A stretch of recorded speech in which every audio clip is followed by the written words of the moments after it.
जगत्पतये देवी स्वस्तिरसनस्वती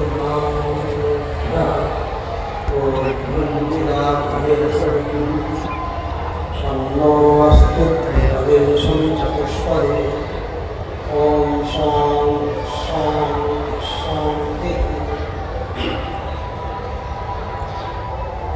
श्रीलक्ष्मीरमणं वरां कुसुमं श्रीभाष्यकारं गुरुं श्रीकाञ्चीप्रतिवादिभीकरगुरुं श्रीस्वाम्यनन्तं वरं विश्वक्सेनयतीन्द्रदेशिकमुनिं श्रीरामकृष्णामृतं नत्वा नौमि जगद्गुरुवरं श्रीरामनारायणं श्रीरामं जानकीनाथं उर्मिरेशं च लक्ष्मणं भरतं माण्डवीकान्तं शत्रुघ्नं श्रुतिकीर्तिकम् कौसल्यां वां सुमित्रां च कैकेयीं रूपमालिनीं स्त्रीणां मातॄणां नाथं वन्दे मातॄणां स्त्रीणां नाथं वन्दे दशरथं नृपम् अयोध्यायस्य वैकुण्ठं सरयो विरजावती वासिनो नित्यलोकस्थास्तस्मै रामाय मङ्गलम्। शक्त्यै शक्तिमते साक्षात् परब्रह्मस्वरूपिणे नारायणेनैव रूपेणात्र व्यवस्थितम् तां सर्वान् शुद्धया नौमि सदाचारपरायणाम् आचार्याश्चैव सिद्धांश्च महर्षीश्च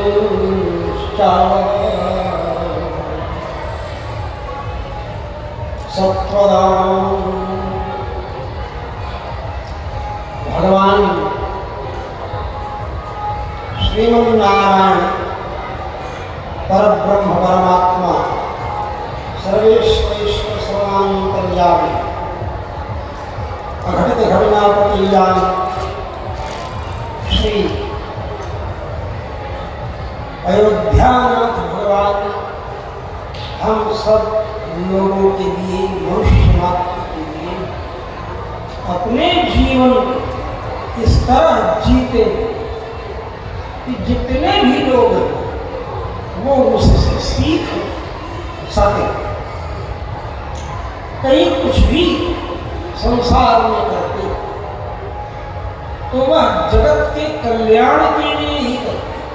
जगत जिससे त्रस्त हो जाता है ऐसे रावण का वध करते हैं। क्यों करते हैं? क्योंकि वो यज्ञ नहीं करने देता, दान नहीं करने देता। और यज्ञ वही विष्णु, यज्ञ ही विष्णु है। विष्णु नारायण, कृष्ण विष्णु ही नारायण है।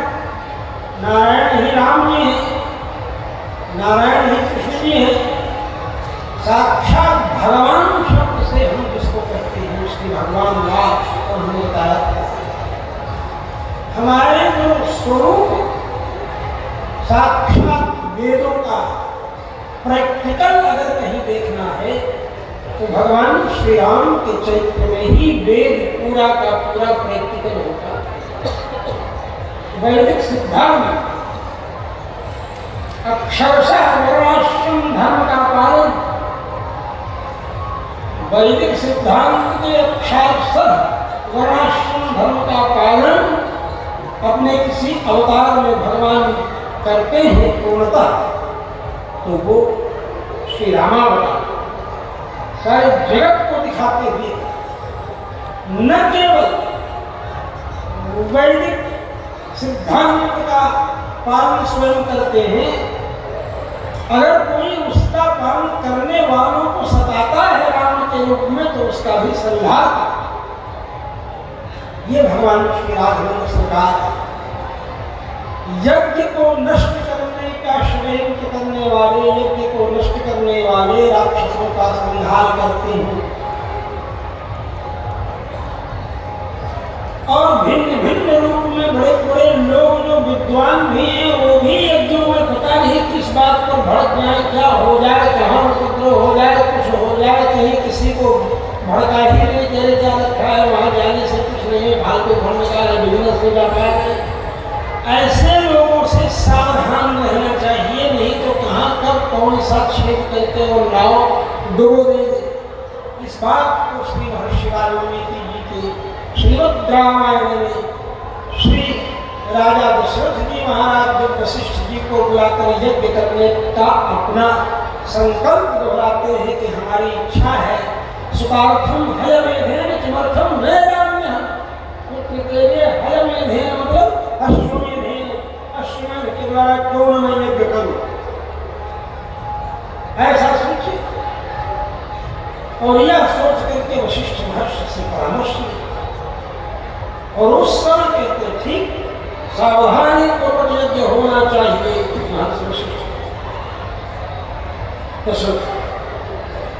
शीघ्रम ही कहते विद्वांसो ब्रह्म राक्षसा, विद्वान ब्रह्म राक्षस जो हैं वो यज्ञ में छिद्र देखते हैं, दोष देखते हैं कि कहाँ कहीं चूक हुई और हम घुस जाए और यज्ञ में विध्वंस कर उपद्रव कर और यज्ञ का फल देवताओं को न पहुंचने पावे, राक्षसों को मिल जाए, म्लेच्छराज को मिल जाए, जिसके शरीर से सारी दुनिया आज चल रही है। ऐसे म्लेच्छराज जो भिन्न भिन्न रूपों में समान जा रहा है, जिनको पूरी जानकारी प्राप्त करनी हो वो निग्रहाचार्य जी के म्लेच्छराज सीरीज का एपिसोड अभी तक 54-55 एपिसोड लगभग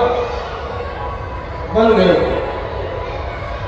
वर्णाश्रम धर्म कैसे नष्ट किया जाए, यज्ञ कैसे नष्ट किया जाए, कैसे साधु महात्मा के ही रूप में आकर के यज्ञ का विरोध करना शुरू कर दिया जाए, वर्णाश्रम धर्म की मर्यादा को नष्ट करना प्रारंभ कर दिया जाए, ये सारे के सारे षड्यंत्र किस तरह से म्लेच्छराज जो कलिपुरुष कलयुग का ही एक साथी, उसका ही एक मित्र, उसके स्वरूप का जहाँ वर्णन किया है वहाँ पापमय लोगों का वर्णन किया है।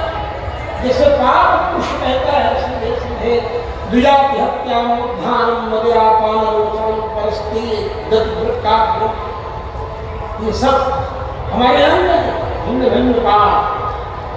द्विजाति हत्या करना ये हमारा मस्तक है, ब्रह्म हत्या करने का जो पाप होता है उसी पाप से मेरे मस्तक का निर्मल। मदिरापान रोचन, मदिरापान करने का जो पाप है उस पाप से मेरे नेत्रों का निर्माण किया है।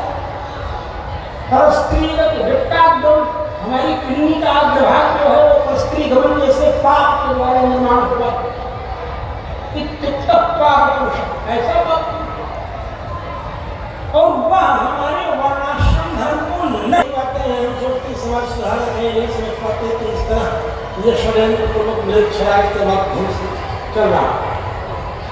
आज तो सभी धर्माचार्य को वस्तुतः सनातन धर्म, वेद की रक्षा, वर्ण की रक्षा, आश्रम की रक्षा, तीर्थों की रक्षा, भगवान के मंदिरों की पूजा पाठ की सुंदर सुव्यवस्था होती रहे, इस कार्य का संपादन करने की इच्छा से वेद शास्त्र सुरक्षित रहे। इन सब को समझ करके और अपनी मर्यादा, अपनी परंपरा का पालन करने वाले उन सभी लोगों को यह षड्यंत्र समझना होगा कि हमारे सामने किस रूप में कौन कौन आ गए। तो मैं इतना समय नहीं कि आप सब लोगों को यहाँ विस्तार से बताऊं, लेकिन केवल इतना बताऊंगा कि आप म्लेच्छराज आप टेलीग्राम में चाहे गूगल में कहीं भी सर्च करें म्लेच्छराज लिखेंगे, अपने आप ही आपको मिल जाएगा। आपके पास है, आपके मोबाइल में है, आप इसकी जानकारी प्राप्त कर सकते हैं। और उन्हीं के ग्रंथों के द्वारा प्रमाण देकर के सिद्ध किया गया है कि किस किस तरह से ये उस अंतरराष्ट्रीय षड्यंत्र के शिकार हुए हैं और हम सब लोग किस तरह से छले गए।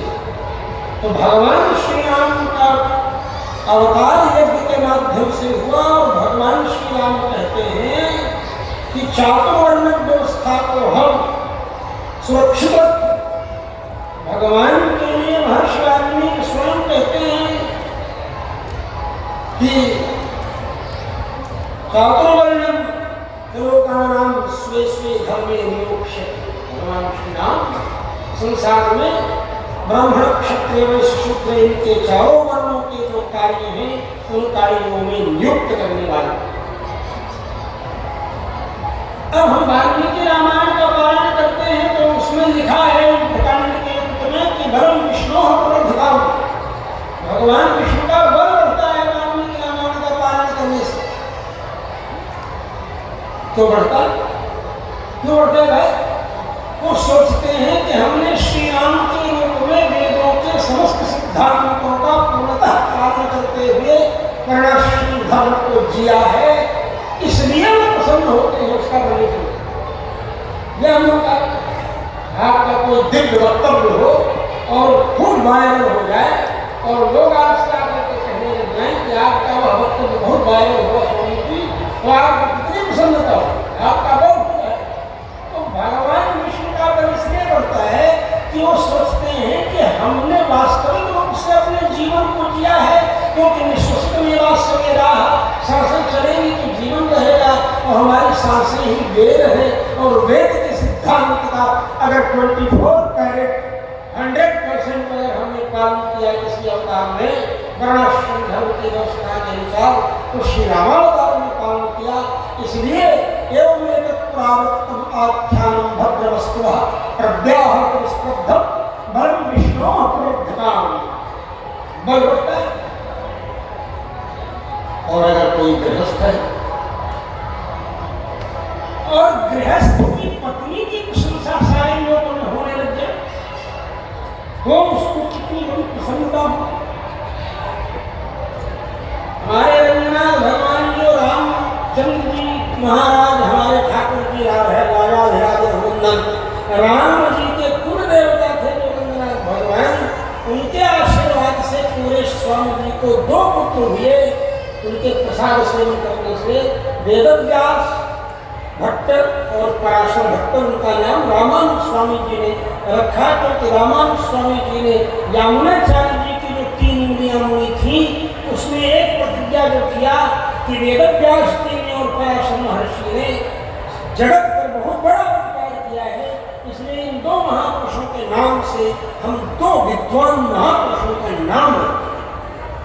तो वेदव्यास भट्ट और पराशर भट्ट, तो वेदव्यास भट्ट तो भट्टर भगवान रंगनाथ के सामने मंजीरा बजा करके शंख चक्र तिलक की टोपी लगा करके नृत्य करते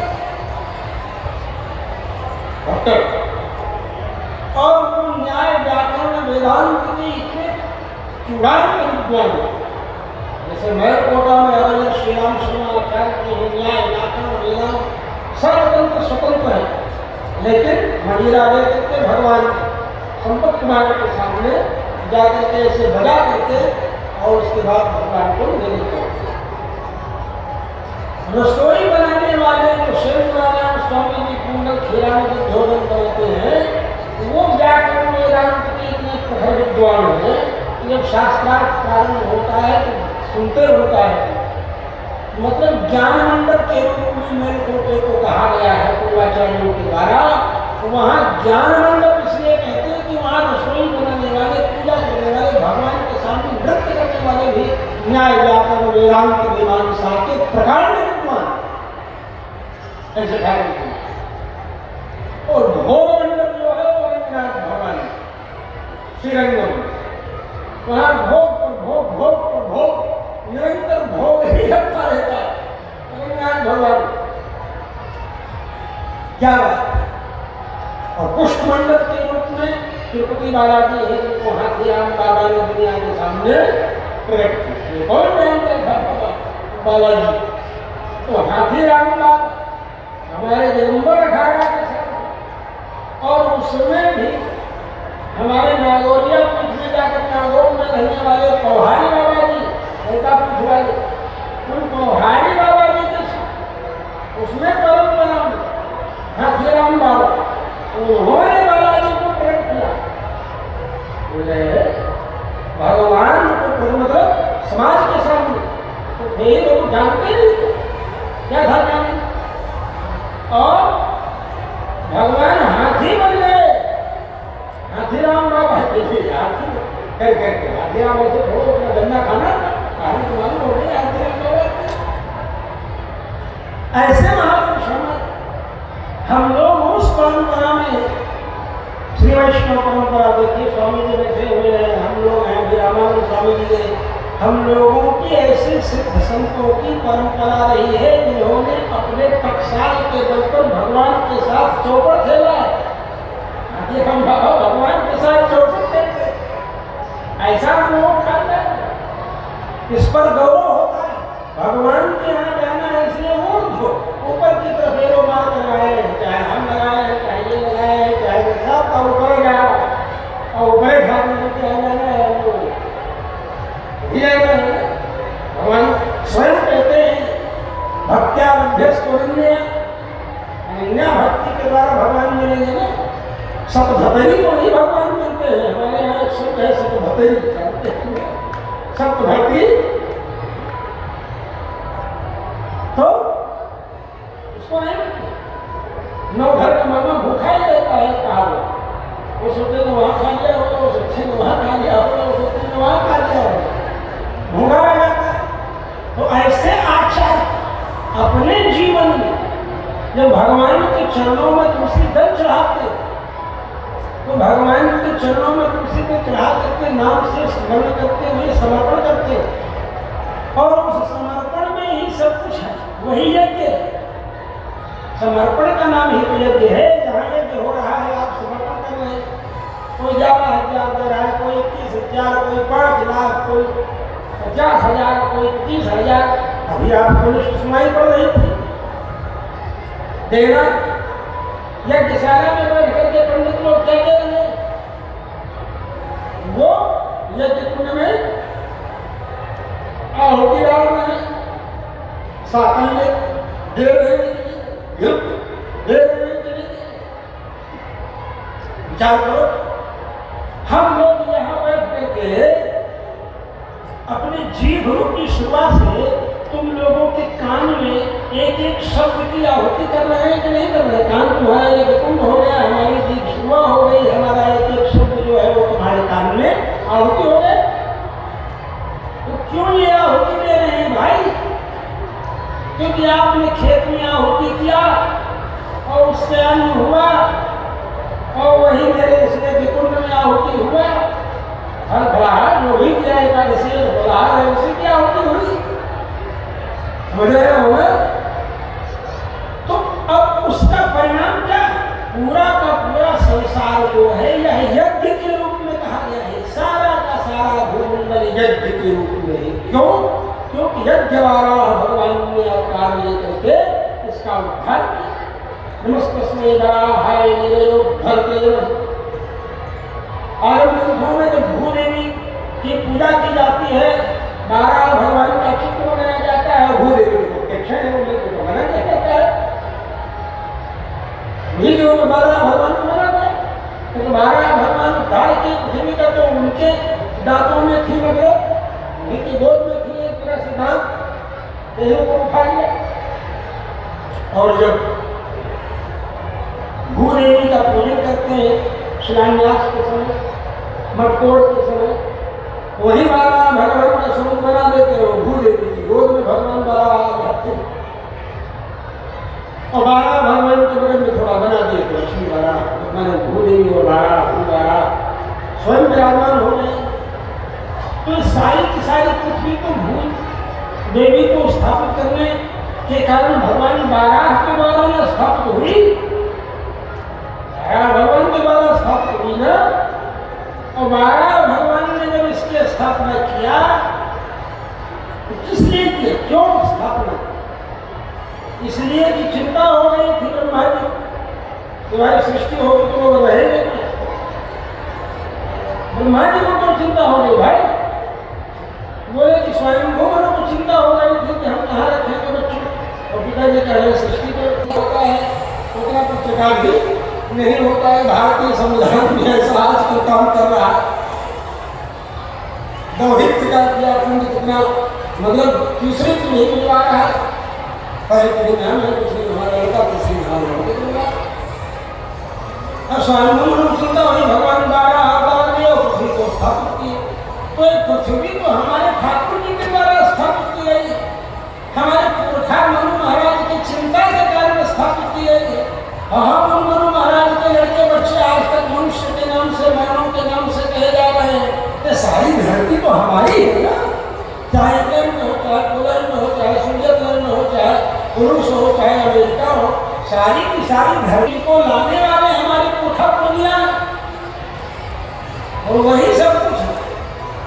और उन्हीं से सब लोग पैदा हुए हैं, तुम सब लोग भी पैदा हुए हो, ऐसी कोई बात नहीं, बिगड़ गए हो, बर्बाद हो गए हो, भ्रष्ट हो गए हो, लेट हो गए हो, बात दूसरी है, लेकिन पैदा हुए हो तो भाई अधिकार तुम्हारा भी है। लेकिन कब?